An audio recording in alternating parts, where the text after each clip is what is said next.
Back here with Antoine Walker, talking Kevin Durant. After just 3 seasons with the Warriors, Joe Lacob announced that as long as he's running the team, no one's going to wear KD's number 35 jersey, even though number 35 is no longer on the team. And why is that exactly? Well, according to reports, Kevin Durant had grown weary of perpetual drama in Golden State, both on and off the court, ultimately taking his talents to Brooklyn. Antoine, what do you think? Did the Warriors take KD for granted? I don't think they took it for granted. I think it's a nice gesture by the ownership to do this. They really didn't have to do it, but they're paying respect to the 2 NBA championships that he brought them. Obviously, he was terrific in the finals. They were able to dominate 2 LeBron teams in the finals strictly because of him. I thought he was obviously, he was the best player in the finals. So I think they're paying respect to that. I don't think Kevin Durant really wanted to be in Golden State long term. I think he made the move. He wanted to win. I think he felt like he needed to make a move to get on LeBron's level. I think he wanted to be in a situation. He knew if he didn't win a championship, he couldn't be considered in the same conversation with LeBron James. That's why I think he made that move. It was the best team, obviously, to join, and he took full advantage of it. He won a title with it. But I think the negativity that came, I don't think he believed the negativity that came with joining Golden State was going to happen. No. I think he thought that it was going to be, peaches and cream. It was going to be good. But he got a lot of negativity. They were going to treat him like Steph. No, they weren't going to do that. But that's what he thought. That's what he hoped or thought. Yeah, I don't know why he thought that. Those guys built that. You got to go back to Draymond Green, drafting him. Klay Thompson was drafted there, Steph Curry. Those guys built that back with Mark Jackson. Obviously, Steve Kerr was there to come and get them over the hump. So they built that. That was their team. But obviously, they knew they needed to add a piece to be able to compete against LeBron James. And it didn't work out that way. So I think it's great that the ownership decided to, make some type of gesture for him, but they didn't have to do it. Listen, Kevin Durant started to, at least partially, regret his decision to go there the moment he made it. That isn't speculation. This is on the record reporting, confirmed by KD, that the day after, July 5th, 2016, he hits up his agent and says, "Why did you let me bleep up my life?" Because of the reaction to him going to Golden State. 1 year later, he has won a championship, he has won Finals MVP, and done it in storybook fashion, literally hitting the shot that sealed the finals right over LeBron. In the most critical moment. We were at that game, Chris. The game where Korver misses the 3. The Cavs looked like they could be right there in that series. And Durant hits the shot that switches the game, wins them that title, put them up 3-0. What is he doing weeks later? On burner accounts, relitigating his OKC tenure and decision. Go a few months after that, January of his 2nd season there. The Warriors are worried that season he's out the door. David West talked to us about that. We heard about that then after the fact. This offseason, he, according to Howard Beck, is already plotting, we're talking about a year ago now, leaving and going with Kyrie Irving all year long. He is honestly not asked that often about the free agency thing. He finally is asked about it, and he blows up at Ethan Sherwood Strauss because Ethan knew what we knew, which is that he and Kyrie had been talking about playing together. I say all that to say this. The drama was self-inflicted. I don't blame Kevin Durant for leaving. I think it was the smart thing for him.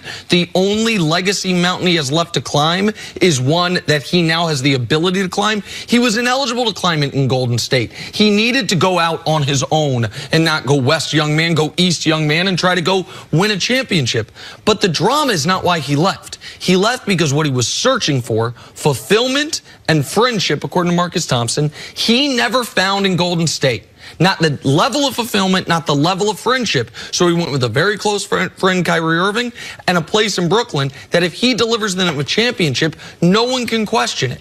So that's why he left, not because of drama that he mostly caused himself. So you don't think the Warriors could have done anything differently, played their hand any differently when it came to Kevin Durant? No, they couldn't have done it anymore. He was going to leave. When he signed with them, it was a matter of they were eventually going to get divorced. Get you a prenup, all right? Because she's going to take a portion of it, all right? So that was from the beginning. If you know Kevin Durant as a person, you didn't think he was going to retire. Golden State did all they could do.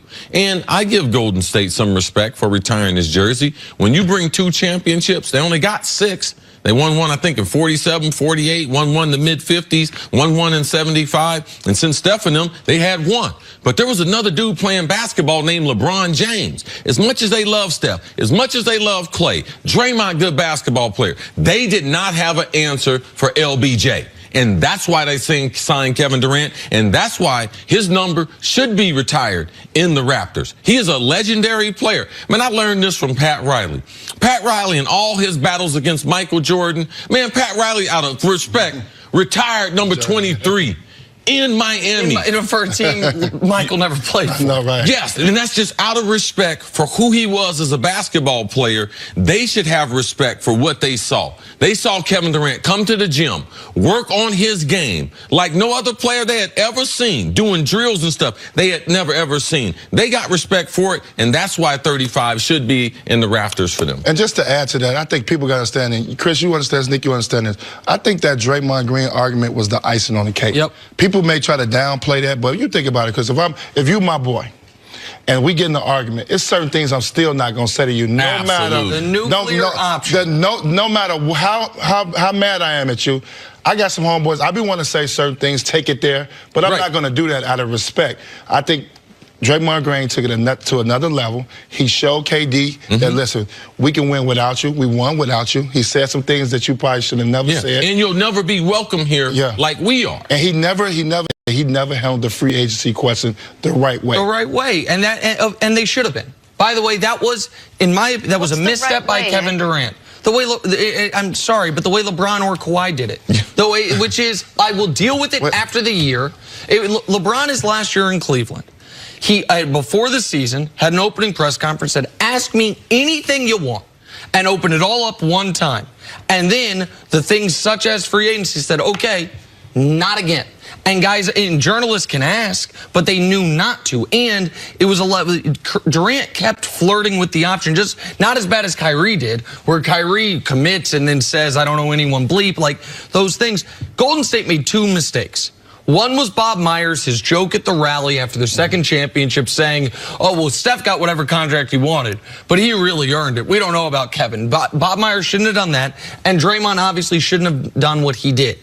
But one misplaced joke and one argument do not make you turn down 5 years, $221 million off a torn Achilles unless you were planning to turn down 5 years, $221 million. All right, so we'll see you a little bit later on the show. Coming up, why did Jimmy Butler want out of Philadelphia so badly? That's next on First Things First. What's your Butler? Man, if you know you already got that prenup and you already eyeballing something else, let me get gone.